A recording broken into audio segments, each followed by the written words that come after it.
Hello and welcome everyone. And as we have discussed that there are two basic methods of anti-termite treatments.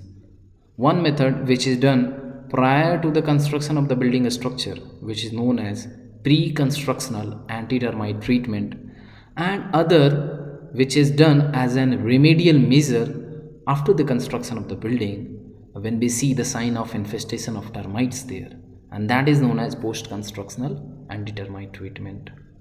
So if you notice in both of these methods, we use basically the application of liquid chemicals over the soil.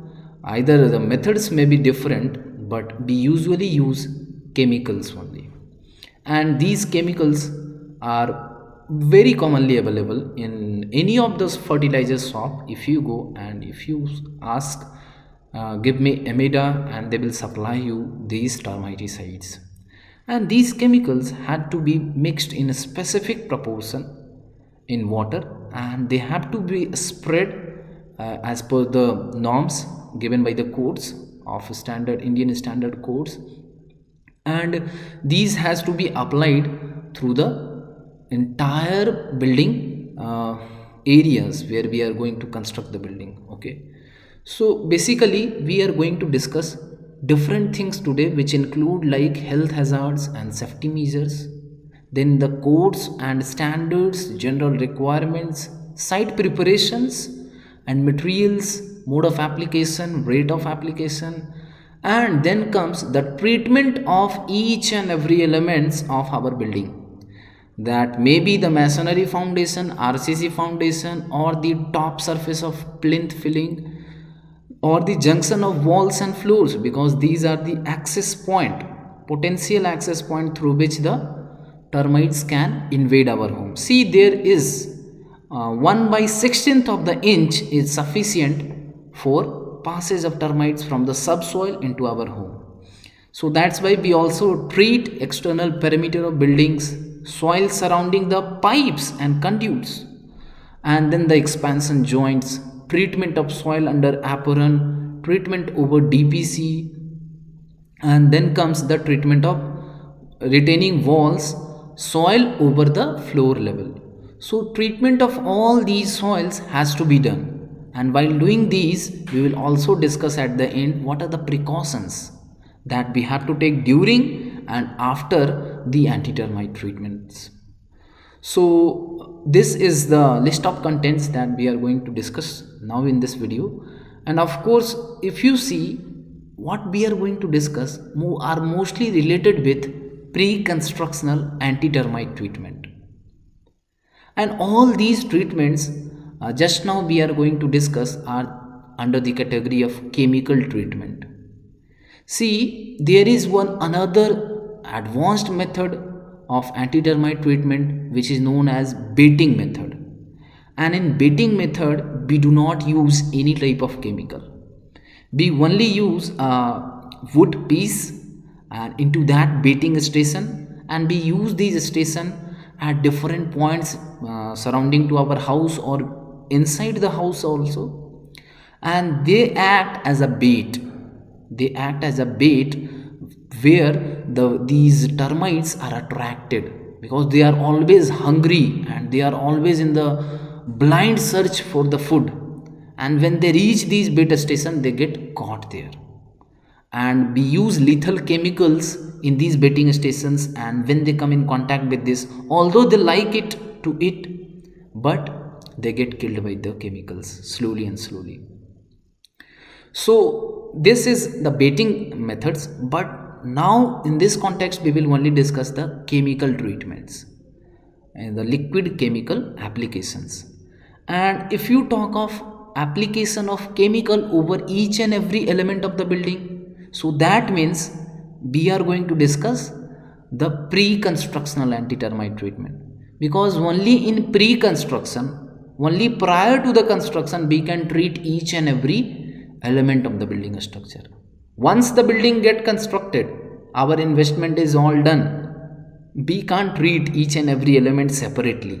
We have to drill, and through these holes we have to fill the chemicals and then seal these holes.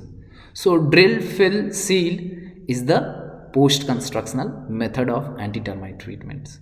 So let us discuss this pre-construction anti-termite treatment today in detail. And we know that we are going to use poisonous and hazardous chemicals, okay, and we have to keep our children's and the pets living in the home away from these chemicals, okay, and these containers have to be kept closed and secured somewhere that nobody or not everyone would have access to that, okay. And while applying these chemicals, we should wear protective clothing or the gears while handling the chemical. Just like in this figure, first figure, you can see this person is using all the apparels and all the gears which is given as per the codes. But if you see in the second figure, here this worker is casually applying the chemical, completely careless of how much hazardous the chemical application can be on his health also. So when we talk of safety, it should be our first priority because we cannot compromise safety at all.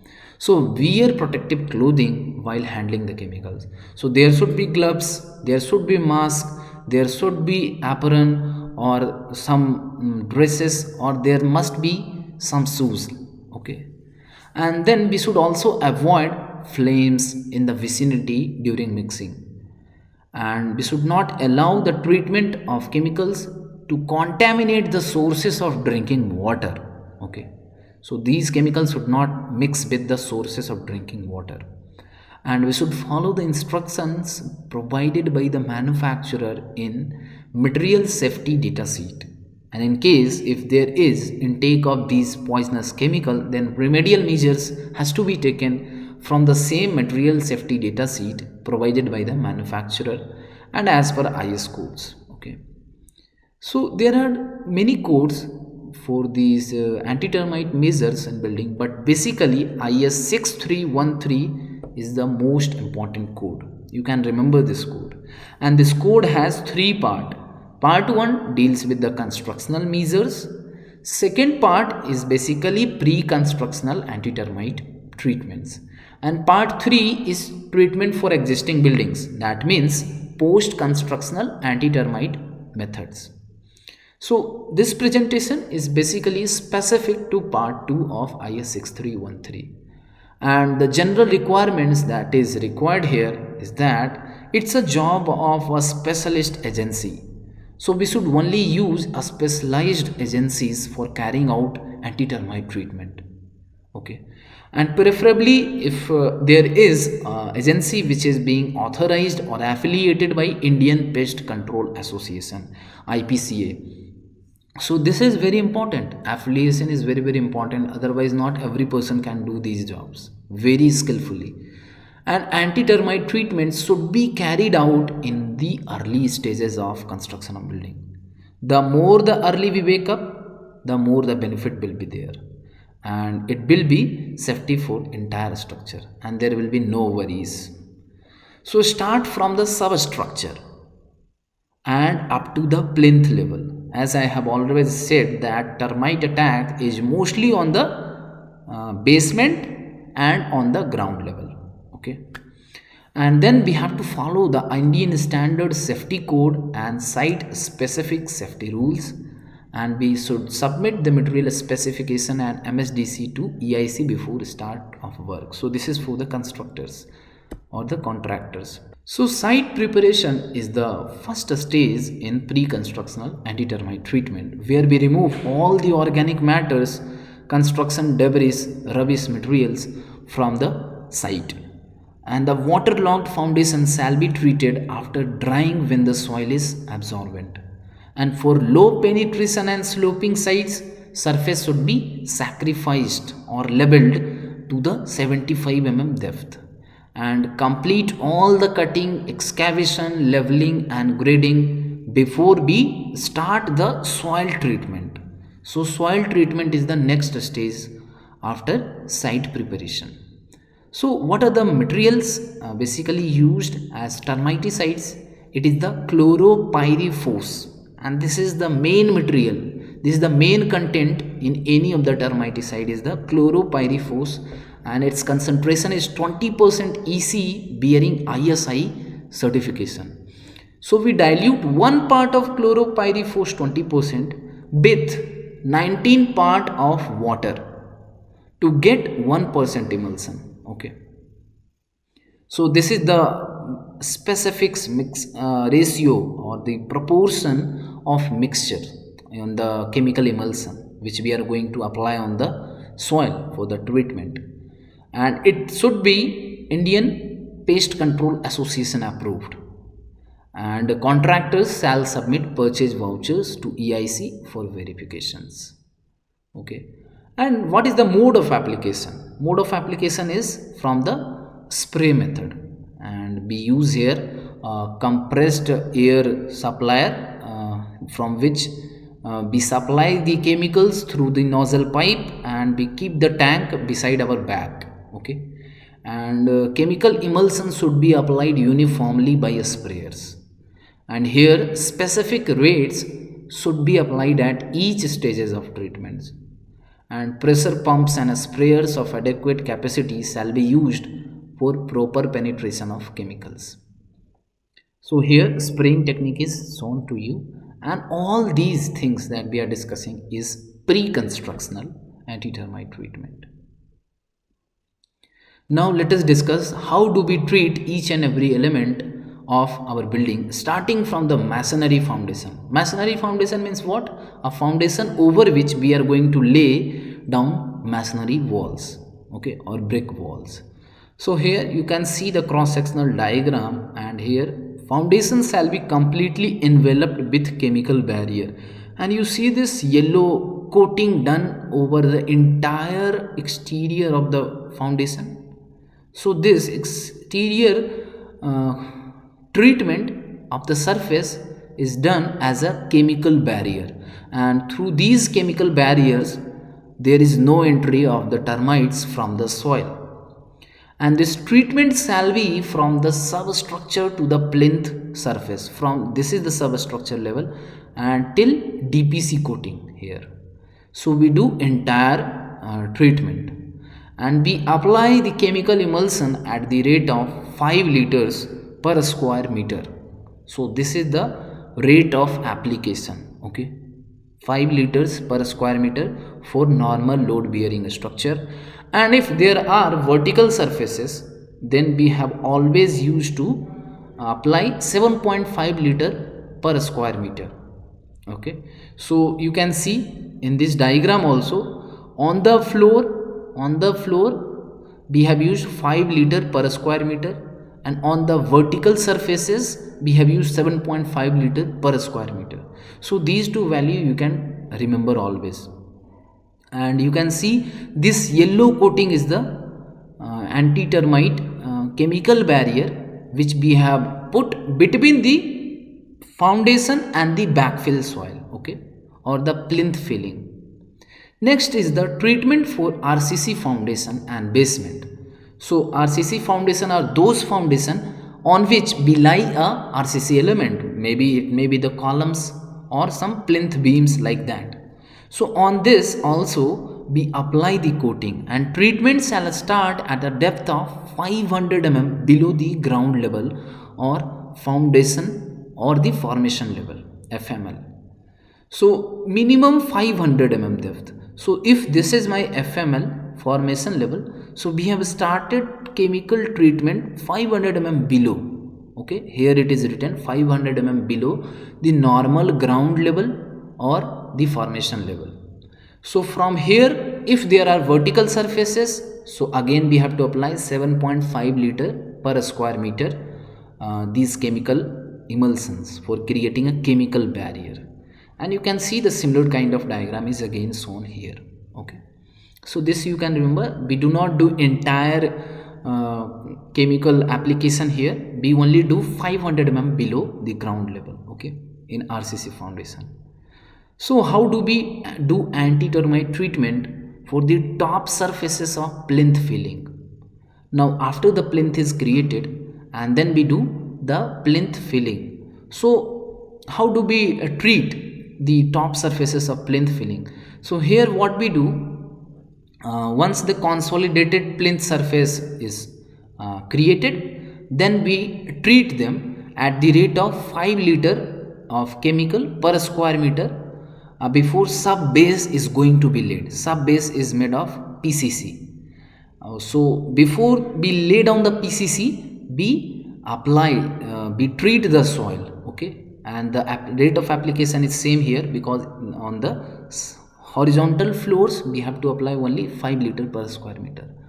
So if consolidated soil doesn't allow the emulsion to seep through, then what we can do, we can make holes, okay, and holes using 12 diameter rod at a distance of 150 center to center in both the direction, okay. So you can make a row of holes at a distance of 150 and the same number of holes you have to make in several columns, okay.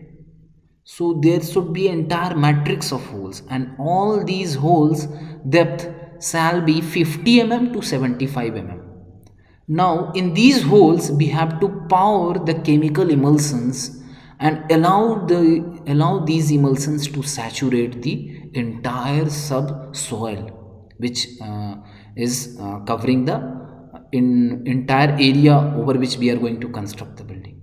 So this is how we treat the top surface of plinth filling, okay.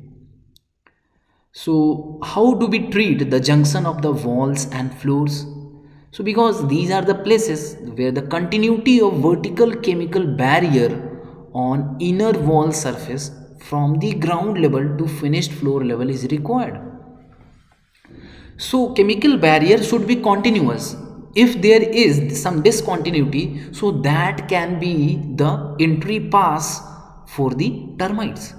So treatment shall be carried out by placing a channel of 30 into 30 at all the junction of wall and columns.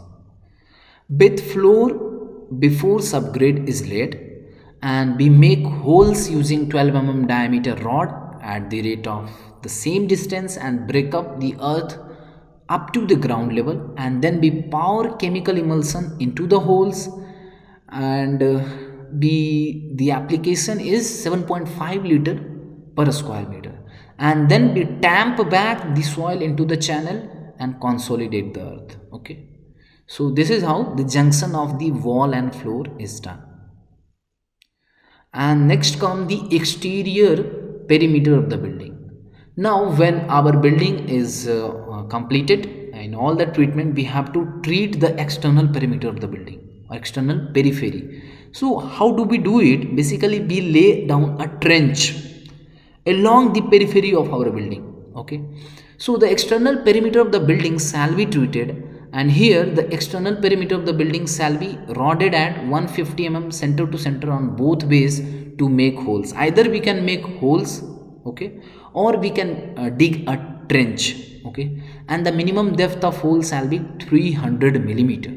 So here depth is more than what was in the top surfaces beside the plinth, and we pour the chemical emulsion into the hole at the rate 7.5 liter per square meter of vertical surface, and then we tamp back the soil after treatment and then consolidate it. If earth outside the building requires grading, so treatment shall be done after completion of grading, okay. So this is the premise in which we have treated the soil zones. So what happens when termites try to come, they see and encounter the chemical application there, and they change their profile, and they change their route entirely, and our structure remain protected, okay. So this is how we protect the premises. And next is the treatment of the soil surrounding the water pipes and conduits. So when we see or lay down a pipe, then we also have to treat the soil surrounding those pipes, and we have many pipes. So if we take service pipes which is entering the foundation or the building, this must be treated. because it may be the gap between the pipe and the soil through which they may enter. So treatment shall be carried out at a distance of 300 millimeter away from pipe in both sides. So you see here in this diagram 300 away we have started our treatment here. So we have to dig all the soil away up to a distance of 300 from the external diameter of the pipe, and depth of treatment shall be 75 below the pipe. So depth and sideways distance has to be taken care of. And at each entry points, treatment shall be carried for a distance of 1 meter away from building foundation entry point. So you can see we have dig here the soil 1 meter away from each entry points, and we have also dig the soil in a way that there is 300 space away from the pipe sideways and 75 below the pipe also. And after doing all these treatment we can refill that soil, and then we can do the consolidation. Okay, after this, treatment of the expansion joints, and these expansion joints also has to be treated because the soil beneath the expansion joint can be the source of termite entries. So expansion joint shall be treated after the subgrade has been laid. Okay, so till now we have discussed the treatment of the soil beside the plinth surfaces, and then we lay down the subgrade, which is from the lean cement concrete or plain cement concrete. So in these subgrade we also leave some expansion joints. So we have to treat these expansion joint at the rate of 2 liters per running meter of the expansion joint. So we have to pour these chemicals at the rate of 2 liter per meter of the expansion joint. So this is how much gallons of chemical being used just for anti-termite treatment. Next is the treatment of soil under apron. So there can be several areas where we have to treat the soil under apron also. Now apron is basically outside our building structure which cover the periphery of the buildings. So we also have to treat the soil under apron, and again here the consolidated soil below the apron treated at the rate of 5 liters per square meter before we lay down the subbase. And again if there is no emulsion being seeping through these soil, then we have to dig holes of 12 diameter at the rate of 150 center to center in both the direction, and the depth of holes should be 50 to 75 and then we have to pour the chemical emulsion into these holes and allow them to saturate. Okay, so in this diagram you can see the depth of hole being shown with the yellow color, and here the rate of application is written as 5 liter per square meter. Next is the treatment over DPC. So once the DPC layer is being laid, we also do the treatment. So the top of concrete damp proof course in external and interior walls shall be treated, and it's a liberal coat of chemical solution that is applied when the concrete is still green. Now when I say green concrete, it means concrete which has not completely settled. Okay, which will settle after 5 or 6 hours. Okay, so here we apply a liberal coat of chemical solution, not much. Next is the treatment of wall retaining soil above floor level, and here also we do the similar kind of treatment just like we have done the soil under the apron. And again here the rate of application is 7.5 liter per square meter if there is vertical surface. So all the soil in the vicinity of our structure has to be treated properly, and horizontal rate of application is 5 liter per square meter and the vertical rate of application is 7.5 liter per square meter. So that's how we do the pre-constructional anti-termite treatment everywhere using the chemicals, spraying or the powering methods, so that the soil gets treated. So you have seen how many gallons of anti-termite solution is being used here. Isn't it harmful to the environment? Yeah, it is. Isn't it also harmful to the occupants living near the houses? Yeah, it is, but to a less extent. Is it a permanent solution? No, it finishes after 4 or 5 years. So you have to do it again. And what is the guarantee that it will be a permanent solution for the coming 4 or 5 year at least? No, you can't be sure even, because there can be several errors which we may do as a human, and through those errors termites may get an entry.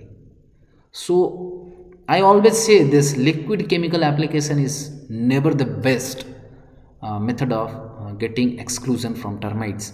So what is the best method that we will discuss in the coming video? But before that, let us discuss precautions during and after treatment. So here the care to ensure that the chemical barrier is complete and continuous. So chemical barrier should be complete and it should be continuous, but in real scenario it is never the case. And the treatment shall not be carried out when it is raining or when the soil is wet. So this is very important. And then the treated soil surface shall not be disturbed, and we have to take immediate steps to restore the continuity and completeness of barrier system if treated soils get disturbed. So these are few precautions that we have to take during the treatment, and we should ask for the guarantee of these methods from the contractors or the agencies. So the contractors shall provide guarantee certificate as per specified format, and these guarantees shall state that the building will remain protected against termite attack for at least a period of 10 years. And during that contract period, if there is any termite attack, the contractor will be responsible to carry out the necessary post constructional. Now it is not pre construction because the building is already now constructed. So it is the responsibility of the contractor who will carry out the necessary post constructional remedial treatments at no extra cost. So that's the meaning of guarantee. And then mode of measurement can be, measurement shall be made in square meters on the basis of plinth area of the building. This we have discussed. And rate includes the cost of materials also, labors and all tools, plants, sprayers and safety equipments required for complete operation. So this is how we do pre-constructional anti-termite treatments, where we use chemical emulsion application throughout the entire elements of the building construction. And we will be discussing on the next method, which is the baiting method for anti-termite treatment, and you will really love to know that, and that will be the last topic for our course. So we will meet there only. So stay tuned and stay safe. Thank you.